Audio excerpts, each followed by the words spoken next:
അതാണ്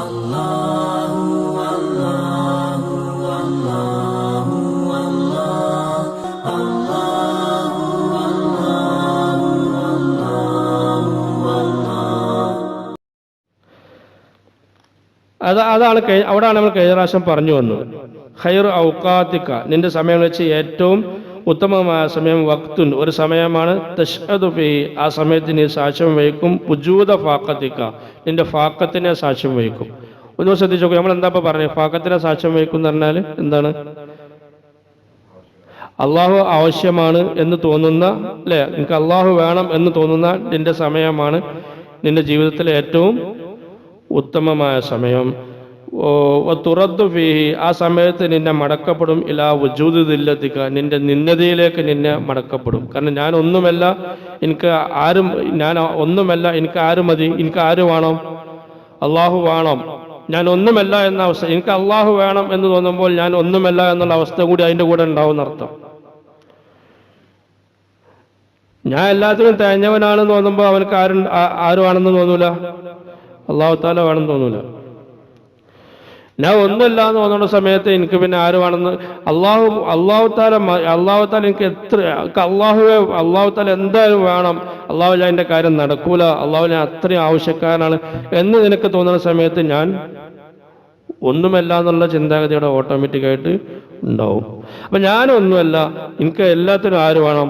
അള്ളാഹു താല വേണം എന്ന് നിന്റെ ജീവിതത്തിൽ എന്ത് തോന്നുന്നോ, എപ്പോൾ തോന്നുന്നോ, അതാണ് എൻ്റെ ജീവിതത്തിലെ ഏറ്റവും ഉത്തമമായ സമയം. രണ്ട് കാരണങ്ങൾ ശ്രദ്ധിക്കുക.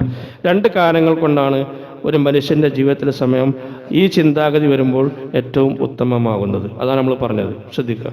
രണ്ട് കാരണങ്ങൾ കൊണ്ടാണ് ഒരു മനുഷ്യനെ ഞാൻ ഒന്നല്ല, എനിക്ക് അള്ളാഹു താല വേണം, അള്ളാഹു താല അല്ലാതെ എനിക്കൊരു രക്ഷയില്ല എന്ന് നിനക്ക് തോന്നുമെങ്കിൽ അതിൻ്റെ ജീവിതത്തിൽ ഏറ്റവും ഉത്തമമായ സമയമാകുന്നത് രണ്ട് കാരണങ്ങൾ കൊണ്ടാണ്. രണ്ട് കാരണങ്ങൾ കൊണ്ടാണ്. ഒന്നാമത് എന്താ വെച്ചാൽ, ഇനി യഥാർത്ഥ അടിമത്തത്തിലേക്ക് പോവുകയാണ്. ഒരു യഥാർത്ഥ അള്ളാഹുവിൻ്റെ അടിമയിൽ ഉണ്ടാകേണ്ടത് അതാണ്. എനിക്കാര് വേണം?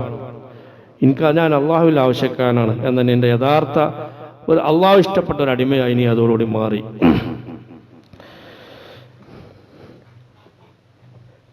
കാരണം അതോടുകൂടി എന്ത് ചെയ്യുന്നുണ്ട്? നിന്റെ മുമ്പിൽ അള്ളാഹുവിൻ്റെ മഹത്വം കൂടുന്നുണ്ട്, ഇല്ലേ?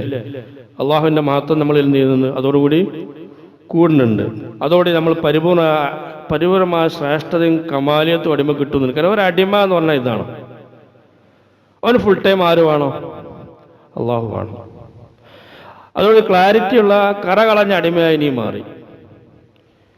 നീ കറകളഞ്ഞ അടിമയാകുമ്പോൾ എനിക്ക് ഫുൾ ടൈം അള്ളാഹു വേണമെന്ന് തോന്നുമ്പോൾ അള്ളാഹുവിനെ കുറിച്ചുള്ള എൻ്റെ വീക്ഷണം എന്തായി?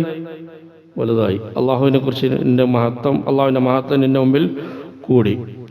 അപ്പൊ മനസ്സിലാക്കുക, ഇവിടെ മനസ്സിലാക്കാൻ സംഗതിയാണ്, നമ്മൾ അടിമത്തത്തിലേക്ക്, അള്ളാഹുവിൻ്റെ അടിമത്തം എന്ന് പറഞ്ഞ അവസ്ഥയിലേക്ക് നമ്മൾ എത്രത്തോളം സ്ഫുടം ചെയ്തു പോകുന്നുണ്ടോ അത്രത്തോളം നമ്മൾ അറിയാത്ത മേഖലയുടെ നമ്മൾ എന്ത് ചെയ്യുന്നുണ്ട്? ക്ലിയർ ചെയ്യപ്പെടുന്നുണ്ട്.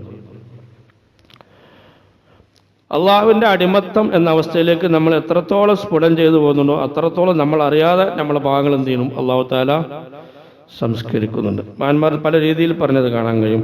ഒന്ന് എന്താണ്, അതിൻ്റെ ഒരു രീതി എന്ന് പറയുന്നത് വെച്ചാൽ എന്താണ്,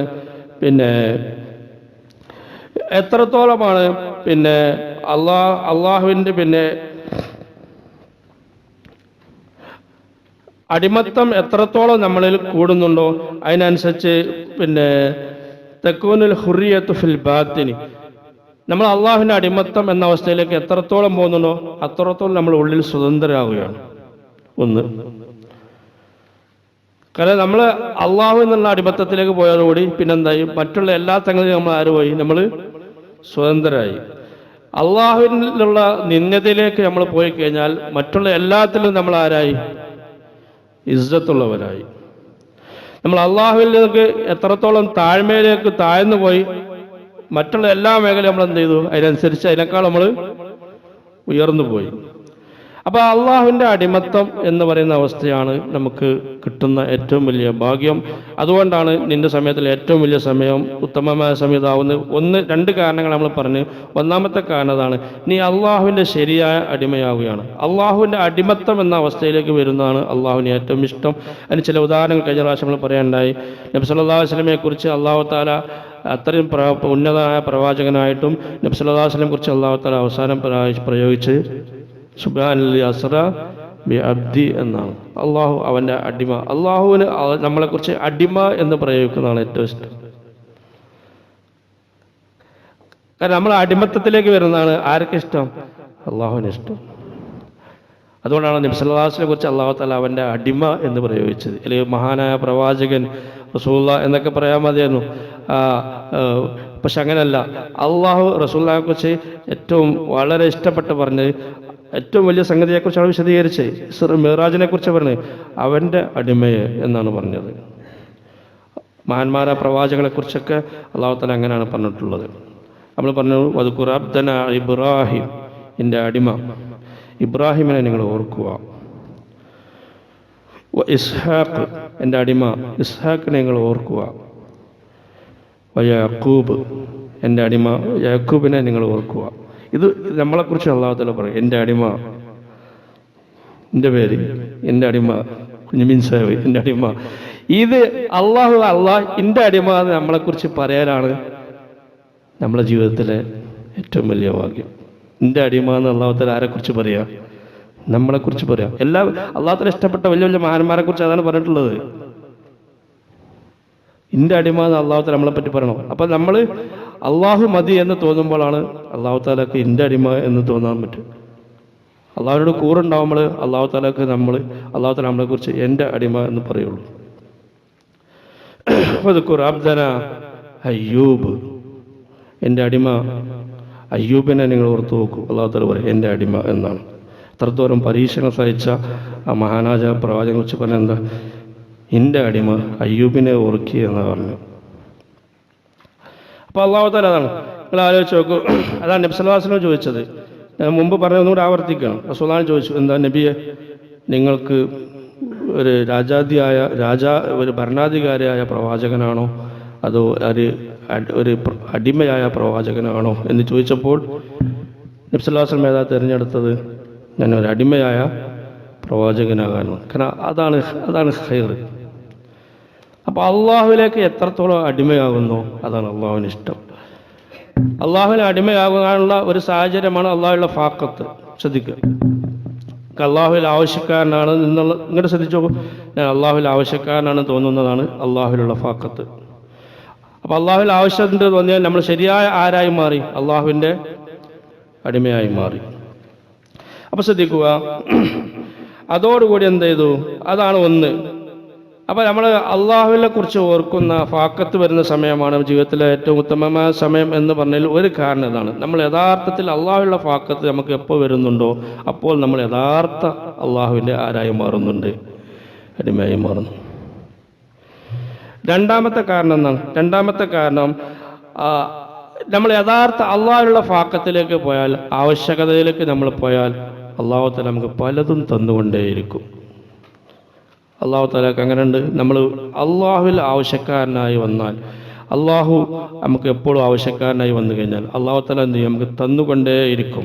നിങ്ങൾ ആലോചിച്ച് നോക്കൂ, നമ്മളെപ്പോഴും അള്ളാഹുവിൽ നിന്നതയും കുറഞ്ഞവരുമായി മാറണം. എപ്പോഴും നമ്മൾക്ക് അള്ളാഹുവിൻ്റെ മുമ്പിൽ നിന്നതയും അടിമത്വവും വന്നു കഴിഞ്ഞാൽ അവിടെ അള്ളാഹു തആല എന്ന സഹായങ്ങൾ വരുന്നുള്ളൂ. ബദറിനെ കുറിച്ച് അള്ളാഹു തആല പറഞ്ഞ എന്താണ്? സൂറത്തുൽ ആൽ ഇംറാനിൽ 123-ാമത്തെ ആയത്തിൽ അള്ളാഹു തആല പറയുന്നുണ്ട്, വലഖദ് നസറക്കുമുല്ലാഹു ബിബദ്രിൻ, തീർച്ചയായിട്ടും ബദറിൽ അള്ളാഹു തആല നിങ്ങളെ സഹായിച്ചു. വഅൻതും അദില്ലത്തുൻ, അപ്പോൾ നിങ്ങൾ ആരായിരുന്നു? ഏറ്റവും നിന്ദിതരായിരുന്നു. അപ്പോൾ എൻ്റെ മുമ്പിൽ, അള്ളാഹുവായ എൻ്റെ മുമ്പിൽ വളരെ നിന്ദിതരായിരുന്നു. നിങ്ങൾക്ക് ഒന്നിനും കഴിയില്ല, ഞാൻ മാത്രം മതി എന്ന് നിങ്ങൾക്ക് തോന്നിയിരുന്നു. വഅൻതും അദില്ലത്തുൻ, നിങ്ങൾ ആരായിരുന്നു? അപ്പോൾ വളരെ നിന്ദിതരായിരുന്നു. നിങ്ങൾക്ക് ഒന്നും കഴിയില്ല എന്ന് തോന്നിയപ്പോൾ വലഖദ് നസറക്കുമുല്ലാഹു ബിബദ്രിൻ, ബദ്രിൽ ഞാൻ നിങ്ങളെ സഹായിച്ചു. അപ്പോൾ അള്ളാഹുവിൽ എപ്പോഴാണ് നമ്മൾ ലില്ലത്ത്, ഞാൻ ഒന്നുമല്ല, എനിക്ക് അള്ളാഹു ആവശ്യക്കാരനാണ് എന്ന് തോന്നുമ്പോൾ അള്ളാഹു തആല നമ്മളെ സഹായിക്കും. അപ്പോൾ അതൊരു ഉദാഹരണമാണ്. വഅൻതും അദില്ലത്തുൻ എന്നാണ്. നിങ്ങൾ വളരെ നിന്ദിതരായപ്പോൾ, നിന്ദിതരാൽ ഞങ്ങൾ ഒന്നുമില്ല, ഞങ്ങൾക്ക് ഒന്നിനും കഴിയില്ല, ആര് മാത്രം? അള്ളാഹു മാത്രം എന്ന് ഞങ്ങൾക്ക് തോന്നിയപ്പോൾ ബദറിൽ നിങ്ങളെ സഹായിച്ചു. അതേസമയത്ത് നിങ്ങൾ ആലോചിച്ച് നോക്ക്. ഇപ്പോൾ മറ്റൊരായത്തിൽ കാണാം, സൂറത്തുൽ അറാഫിൽ കാണാം, വദ്കുറൂ ഇദ് കുൻതും ഖലീലൻ ഫകസ്സറക്കും, നിങ്ങൾ ഓർക്കുക നിങ്ങൾ വളരെ കുറഞ്ഞവരായി തോന്നിയപ്പോൾ, ഫകസ്സറക്കും നിങ്ങളെ നിങ്ങളെ പെരുപ്പിച്ച് കാണിച്ചു. ആര്? അല്ലാഹു തആല.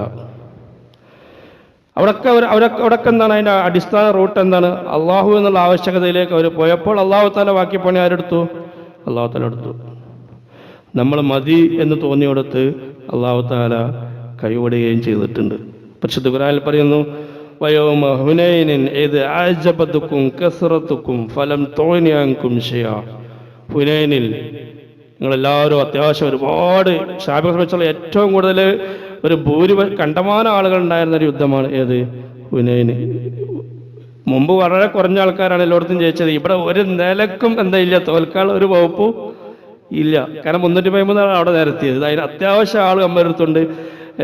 പിന്നെ കുറച്ച് മുശ്രിക്കുകളും ഒപ്പം കൂടിയിട്ടുണ്ട്. എല്ലാവരും അവിശ്വാസികൾ മാത്രമല്ല, കുറേ ആളുകളൊക്കെ ഒപ്പം കൂടി അത്യാവശ്യം എല്ലാവരും ഉണ്ട്. അപ്പോൾ എല്ലാവർക്കും ഒരു സ്വയം ആത്മവിശ്വാസം ഏത് വിഷയത്തിൽ ഇന്ന് നമ്മൾ കുടുങ്ങൂല എന്നുള്ള വിഷയം അവർക്ക് എല്ലാവർക്കും എന്ത് ചെയ്ത് നമ്മൾ അത്യാവശ്യം ഉണ്ടാവുകൊണ്ട് നമുക്ക് ഒരു പ്രയാസമില്ല എന്നുള്ള തോന്നിയപ്പോൾ ഫലം തുഗ്നി അൻകും ശൈഅ, അവർക്ക് അവിടെ ലേശം ഏത് ചെയ്തു? നമ്മൾ തന്നെ മതി എന്ന ഏത് വന്നു? തോന്നൽ വന്നു. ഫലം തുഗ്നി അൻകും ശൈഅ, നിങ്ങൾക്ക് ഒരു നിലക്കും എന്ത് ചെയ്തില്ല? ഉപകരിച്ചില്ല. വദാഖത്ത് അലൈക്കുമുൽ അർള്, ഭൂമി നിങ്ങൾക്ക് ഇടുങ്ങിയതായി തോന്നിയെന്നാണ്. ബിമാ റഹ്ബത്ത്, പക്ഷെ ഭൂമി വളരെ വിശാലമാണ്, പക്ഷെ ഓടാനെ കൂടി സ്ഥലം എന്നുള്ള അവസ്ഥയിലേക്ക് ആര് മാറി? ഹുനൈനിൽ പങ്കെടുത്തവർ മാറി. നിങ്ങൾ ആലോചിച്ച് നോക്കൂ, ലേശം നമ്മൾ അത്യാവശ്യം ഉണ്ട് അവിടെ, ലേശം അള്ളാഹു എന്നുള്ള ആ ഫാക്കത്ത് നഷ്ടപ്പെട്ടവരോടുകൂടി അള്ളാഹു തആല എന്ത് ചെയ്ത്? ഒന്നുമല്ലാതാക്കി. പല സഹാബികളും ഓടി. പ്രമുഖരായ ചില സഹാബികളടക്കം, ഉസ്മാൻ അഫ്ഫാൻ അടക്കം എന്ത് ചെയ്തിട്ടുണ്ട്? ആ യുദ്ധത്തിൽ ഓടിയിട്ടുണ്ട്. പക്ഷെ അത് പറഞ്ഞിട്ട് അദ്ദേഹത്തിന് കുറ്റമില്ല എന്നാണ്. കാരണം അദ്ദേഹത്തിന് കുറ്റമില്ല നബി സല്ലല്ലാഹു അലൈഹി വസല്ലം പിന്നീട് എന്ത് ചെയ്തിട്ടുണ്ട്? പറഞ്ഞിട്ടുണ്ട്. നബി സല്ലല്ലാഹു അലൈഹി വസല്ലം അവരെ പറ്റി ബദറിൽ പങ്കെടുത്തതുകൊണ്ട് അവരെല്ലാ പാവങ്ങളും ഇനി എന്ത് ചെയ്താലും കുഴപ്പമില്ല എന്ന് അല്ലാഹു തആല പറഞ്ഞതുകൊണ്ട് അവർ കുറ്റപ്പെടുത്താൻ നമുക്ക് പറയാൻ പറ്റില്ല. സാഹചര്യം അങ്ങനെ ആയിട്ടുണ്ട്. കാരണം ഇത്രയും ആത്മവിശ്വാസം ഉണ്ടായിട്ട് അത്രയും ദയനീയാവസ്ഥയിലേക്ക് ഏത് പോയി? സംഗതി പോയിപ്പിച്ചു. ആരെ? അല്ലാഹു തആല. കാരണം ഞാൻ വേണ്ട, ഇവരെന്നെ മതി എന്ന് തോന്നുന്ന ആർക്ക് തോന്നിപ്പോയി? അവർക്ക് തോന്നിപ്പോയി. സഹാബികളാണ്, അവർക്ക് കുറച്ച് അങ്ങനെ തോന്നിയിട്ടുണ്ടാവില്ല, അള്ളാഹു വേണ്ട തോന്നിയിട്ടുണ്ടാവില്ല. എന്നാലും സ്വയം ഒരു നഫ്സിൻ്റെ ഒരു റോൾ അവിടെ വന്നു. അപ്പോൾ ഫുള്ള് അള്ളാഹു മതി എന്ന് തോന്നിയാൽ അള്ളാഹു തആല അവിടെ ഏറ്റെടുക്കും എന്നർത്ഥം. വത്തഖൂ, നിങ്ങൾ ആലോചിച്ച് നോക്കൂ, പരിശുദ്ധ ഖുർആനിൽ അള്ളാഹു തആല മറ്റൊരായത്തിൽ കാണാം, വനുരീദു അൻ നമിന്ന അലല്ലദീന ഇസ്തുളിഉ ഫിൽ അർള്, ഭൂമിയിൽ ദുർബലരായ ആളുകളെ, ഒന്നുമല്ലാതെന്ന് തോന്നുന്ന ആളുകളെ ഞാൻ എന്ത് ചെയ്യുന്നു? ഞാൻ സഹായിക്കാൻ ഉദ്ദേശിക്കുന്നു. വനജഅലഹും അഇമ്മ, അവർ ഞാൻ ആരാക്കുന്നു? അവസാനം നേതാക്കന്മാരാക്കും. കാരണം അവിടെ സ്തുലൈഫ് എന്ന് ഉദ്ദേശിക്കുക അവർ ദുർബലരാണ്, അവരൊന്നുമല്ല എന്ന് തോന്നിയപ്പോൾ അല്ലാഹു തആല അവരെന്ത് ചെയ്തു? അവരെ സഹായിച്ചു. വനജഅലഹുമുൽ വാരിസീൻ, അവരെ ഞാൻ ആരാക്കി? അനന്തരാവകാശികളാക്കി. പിന്നീട് എല്ലാത്തിൻ്റെയും അവകാശികളായി അവർ മാറി. അവർ ദുർബലരാണെന്ന് ആർക്ക് തോന്നി? അവർക്ക് തോന്നി. നമ്മൾ ശക്തരാണെന്ന് തോന്നിയാൽ, ഞാൻ മതി, നമ്മൾ ശക്തരാണെന്ന് തോന്നിയാൽ നമുക്ക് അള്ളാഹുള്ള ഫാക്കത്ത് പറഞ്ഞ വലിയൊരു സംഗതി പഠിച്ചോൻ ആദ്യം തന്നെ നമ്മൾ വിരലിട്ടച്ച ആ സംഗതി നഷ്ടപ്പെട്ടു. ഇത് നഷ്ടപ്പെടാതെ തോന്നുന്നത് ഞാൻ ദുർബലനാണെന്ന് തോന്നുമ്പോഴാണ്, ഞാൻ ഒന്നുമല്ല എന്ന് തോന്നുമ്പോഴാണ്. അപ്പോൾ അള്ളാഹു തആല എന്ത് ചെയ്തു? അവരെ സഹായിക്കും. വഅദല്ലാഹുല്ലദീന ആമനു മിൻകും വഅമിലുസ് സ്വാലിഹാത്ത്, അല്ലാഹു തആല നിങ്ങളിൽപ്പെട്ട സൽക്കർമ്മം ചെയ്യുന്നവർക്കും വിശ്വാസികൾക്കും അല്ലാഹു തആല വാഗ്ദാനം ചെയ്തിരിക്കുന്നു. ലയസ്തഖ്ലിഫന്നഹും ഫിൽ അർള് കമസ്തഖ്ലഫല്ലദീന മിൻ ഖബ്ലിഹിം, മുൻഗാമികൾക്ക് അധികാരം കൊടുത്തവൻ അല്ലാഹു തആല നിങ്ങൾക്കും അധികാരം തരും. പക്ഷെ എന്ത് ചെയ്യണം? നിങ്ങൾ അള്ളാഹുവിൽ ആരായി മാറണം? ഫാക്കത്തുള്ളവരായി നിങ്ങൾ മാറണം. അപ്പൊ അള്ളാഹുവിൻ്റെ ഒരു രീതിയുണ്ട്. അള്ളാഹുവിൻ്റെ രീതി എന്താണ്? ഒരു എടുക്കണ്ടെങ്കിൽ എന്തുണ്ടാവും? ഒരു എളുപ്പമുണ്ടാവും. നമ്മളെ ഒരു ദാരിദ്ര്യം ഉണ്ടെങ്കിൽ എന്തുണ്ടാവും? ഒരു അഭിവൃദ്ധി ഉണ്ടാവും. ഒരു നിന്ദതയുണ്ടെങ്കിൽ ഒരു ഇസ്സത്ത് ഉണ്ടാവും. നമ്മൾ അള്ളാഹുവിൽ എന്ത് നിന്ദത നമ്മൾ കാണിക്കുന്നുണ്ടോ അതിനനുസരിച്ചൊക്കെ ഇസ്സത്ത് ആര് തന്നുകൊണ്ടിരിക്കും? അള്ളാഹു തആല കൊടുക്കും. ഒരു പ്രയാസം ഉണ്ടെങ്കിൽ ഒരു എളുപ്പമുണ്ടാവും. പരിശുദ്ധനായ അല്ലാഹു തആല പറയുന്നത് ഇന്ന മഅൽ ഉസ്രി യുസ്റൻ ഇന്ന മഅൽ ഉസ്രി യുസ്റാ, പ്രയാസം ഉണ്ടെങ്കിൽ എന്ത് എളുപ്പമുണ്ടാവും. അപ്പോൾ ഒരു നിന്ദത നമ്മൾ അള്ളാഹുവിൽ പ്രകടിപ്പിച്ചാൽ തന്നെ ഒരു ഇസ്സത്ത് ആര് തരും? അല്ലാഹു തആല നമുക്ക് തരും. ഒരു പ്രയാസം നമുക്ക് വന്നാൽ ആ ആവശ്യകത അള്ളാഹുവിലേക്ക് കൊടുത്താൽ തന്നെ അതിൻ്റെ പരിഹാരം ആര് തരും? അല്ലാഹു തആല. നബി സല്ലല്ലാഹു അലൈഹി വസല്ലം പറഞ്ഞത് ഒരു ഞെരുക്കത്തിന് ഒരു എളുപ്പമുണ്ടാവുന്നതാണ്, ഒരു ഞെരുക്കത്തിന് എളുപ്പമുണ്ടാവുന്നതാണ്, ഒരിക്കലും രണ്ട് ഞെരുക്കത്തിനല്ല ഒരു എളുപ്പം. നബി സല്ലല്ലാഹു അലൈഹി വസല്ലം പറയാണ്, ഒരു മനുഷ്യന്റെ ഒരു ഞെരുക്കം നമ്മളിൽ വന്നു, എന്നിട്ട് അതായത് ഒരു ഞെരുക്കം എന്ന് പറഞ്ഞ സംഗതി ശ്രദ്ധിക്കുക. ഞെരുക്കം എന്ന് പറഞ്ഞ സംഗതി ഒരു ഉടുമ്പിന്റെ മാളത്തിൽ പോളി ഒളിച്ചാലും എളുപ്പം തേടി വന്ന് ആ മാളത്തിൽ കടന്ന് അതിനെ പുറത്തെ അടിച്ചിട്ട് അവിടെ കയറിയിരിക്കുന്നു അത് പറഞ്ഞിട്ടുണ്ട്, പറഞ്ഞിട്ടുണ്ട്. അത്രത്തോളം പ്രയാസം ഉണ്ടെങ്കിൽ എന്തുണ്ടാവും, എളുപ്പമുണ്ടാവും എന്ന് പറയാൻ വേണ്ടി അതാണ് ഞെരുക്കം എന്ന് ഒരു ഉറുമ്പിന്റെ മാളത്തിൽ കയറി ഒളിച്ചാൽ തന്നെ അവിടെ കയറി വന്നിട്ട് ആ ഞെരുക്കത്തിനെ പിടിച്ച് പുറത്താക്കി അവിടെ വന്നിരിക്കാൻ ആർക്ക് കഴിയും? എളുപ്പത്തിന് കഴിയും എന്ന് അള്ളാഹുവിന്റെ റസൂൽ വിശദീകരിച്ച് കാണാൻ കഴിയും. അപ്പോൾ മനസ്സിലാക്കുക, രണ്ട് കാരണങ്ങളാണ് നമ്മൾ പറഞ്ഞതിന്റെ ചുരുക്കം. ഒന്ന് ഇതാണ്. രണ്ടാമത്തത് അള്ളാഹുവിൻ്റെ സഹായങ്ങൾ കിട്ടണമെങ്കിൽ ഒന്നാമത് നമ്മുടെ ജീവിതത്തിലെ ഏറ്റവും ഹൈറായ സമയം നമ്മൾ പറഞ്ഞതിൻ്റെ ചുരുക്കം നിർത്താൻ നമ്മൾ പറഞ്ഞതിൻ്റെ ചുരുക്കം ഇതാണ്. നമ്മുടെ ജീവിതത്തിലെ ഏറ്റവും ഉത്തമമായ സമയം നമുക്ക് അള്ളാഹു വേണം എന്ന് തോന്നുമ്പോഴാണ്. അള്ളാഹു വേണം എന്ന് പറഞ്ഞ ചിന്താഗതി അള്ളാഹു തആല ജന്മനാ നിന്നിൽ ഇട്ടിട്ടുണ്ട്. പക്ഷെ നീ പലപ്പോഴും ആ വേണം എന്ന ചിന്താഗതിയിലേക്ക് വരുന്നില്ല. അതുകൊണ്ട് എനിക്ക് വേണം എന്ന് ചിന്താഗതി വരാൻ വേണ്ടി ഇടയ്ക്കിടയ്ക്ക് അല്ലാഹു തആല എന്ത് ചെയ്യുന്നു? ചില ഓർമ്മപ്പെടുത്തൽ നടത്തുന്നുണ്ട്. അപ്പോഴും നിനക്ക് വരുന്നില്ലെങ്കിൽ നീ നഷ്ടക്കാരനാണ്. ചെറിയ പ്രയാസങ്ങൾ, കാര്യങ്ങൾ നടക്കാതിരിക്കുമ്പോൾ, പ്രയാസങ്ങൾ, വിഷമങ്ങൾ വരുമ്പോൾ ആ ഫാക്കത്തിനെ അല്ലാഹു തആല നിനക്ക് എന്ത് ചെയ്യാൻ? നിനക്ക് ഓർമ്മിപ്പിച്ചു തരലാണ്. അപ്പം നീ എന്ത് ചെയ്യണം? ഉടനെ അള്ളാഹുവിൻ്റെ ഫാക്കത്തിലേക്ക് പോകണം. അനുഗ്രഹങ്ങൾ കിട്ടണമുണ്ട്, നിയമത്തിൽ കിട്ടണം. നീ വലുതാകണമുണ്ട്. നിന്റെ അസ്ലിയായ ഫാക്കത്ത് അവിടെ എന്ത് ചെയ്തിട്ടില്ല? ഒഴിവായിട്ടില്ല. അപ്പം മനസ്സിലാക്കുക, നിന്റെ കൂടെ ആ ഫാക്കത്ത് എൻ്റെ കൂടെ തന്നെ ഉണ്ട്, വേറിട്ടിട്ടില്ല. പക്ഷെ നിനക്ക് അനുഗ്രഹങ്ങൾ വരുമ്പോൾ നിനക്ക് വേണ്ട എന്ന് തോന്നുന്നത് നിന്റെ പരാജയം കൊണ്ടാണ്. യഥാർത്ഥത്തിൽ എന്താണ്? ഫാക്കത്ത് എൻ്റെ കൂടെ തന്നെ ഉണ്ട്. ആ ഫാക്കത്തുണ്ട് എന്ന് മനസ്സിലാക്കുന്നവരാണ് അള്ളാഹുവിൻ്റെ ബുദ്ധിമാന്മാർ. അവിടെ നിന്റെ ജീവിതത്തിലെ ഏറ്റവും നമ്മൾ ശ്രദ്ധിക്കുക, നമ്മുടെ ജീവിതത്തിലെ ഏറ്റവും ഉത്തമമായ സമയം, ഏറ്റവും ഹൈറായ സമയം, ഏറ്റവും ഭാഗ്യമുള്ള സമയം എനിക്ക് അള്ളാഹു തആല വേണം എന്ന് തോന്നുമ്പോഴാണ്. ശ്രദ്ധിക്കണം, ഞാൻ അള്ളാഹുവിൻ്റെ അടിമയാണ്, എനിക്ക് അള്ളാഹു വേണം. അള്ളാഹു തആല ഒഴിവാക്കാൻ പറ്റൂല. എന്ത് ചെയ്യുമ്പോഴും എവിടെ ചെയ്യുമ്പോഴും ഇത് അവന് ഇഷ്ടമുണ്ടാവില്ല, അവനെ വെറുപ്പിക്കാൻ ഞാൻ തയ്യാറല്ല, ഇത് അവന് ഇഷ്ടമില്ലാത്ത സംഗീതം ഞാൻ മാറി നിൽക്കുകയാണ്. ഇങ്ങനെയൊക്കെ നിനക്ക് തോന്നുമ്പോൾ, അല്ലെങ്കിൽ വെറുതെ സമയം കളയുമ്പോൾ, പഠിച്ചവനെ ഇതാ എനിക്ക് ഇഷ്ടമില്ല, അവനെ എന്നെ വെറുപ്പിക്കില്ല, എനിക്ക് എന്നെ ആവശ്യമാണ് എന്ന് എല്ലാ സമയത്തും അള്ളാഹു വേണം എന്ന് നിനക്ക് എപ്പോൾ തോന്നുന്നതോ നിന്റെ ജീവിതത്തിലെ ഏറ്റവും ഉത്തമമായ സമയം അതാണ്. കാരണം നീ എന്ത് ചെയ്തു? നീ അള്ളാഹുവിൻ്റെ അടിമത്തം എന്ന അവസ്ഥയിലേക്ക് വന്നു. രണ്ടാമത് ഈ അടിമത്തം എന്ന അവസ്ഥയിലേക്ക് വരുമ്പോഴാണ് അള്ളാഹുവിൻ്റെ സഹായങ്ങൾ നിനക്ക് ഉണ്ടാവുക. നിനക്ക് ഫാക്കത്തില്ലാത്തപ്പോൾ, അല്ലെങ്കിൽ നീ മതി എന്ന് തോന്നുമ്പോൾ ഒരിക്കലും ആരുണ്ടാവില്ല, അള്ളാഹു തആല ഉണ്ടാവില്ല. അത് നമ്മൾ പറഞ്ഞതിൻ്റെ ചുരുക്കം. അള്ളാഹു തആല അത് മനസ്സിലാക്കി ഉൾക്കൊണ്ട് നല്ല അവസ്ഥയിൽ ജീവിച്ച് മരിക്കാൻ അള്ളാഹു തആല നമുക്ക് തൗഫീഖ് ചെയ്യുമാറാകട്ടെ.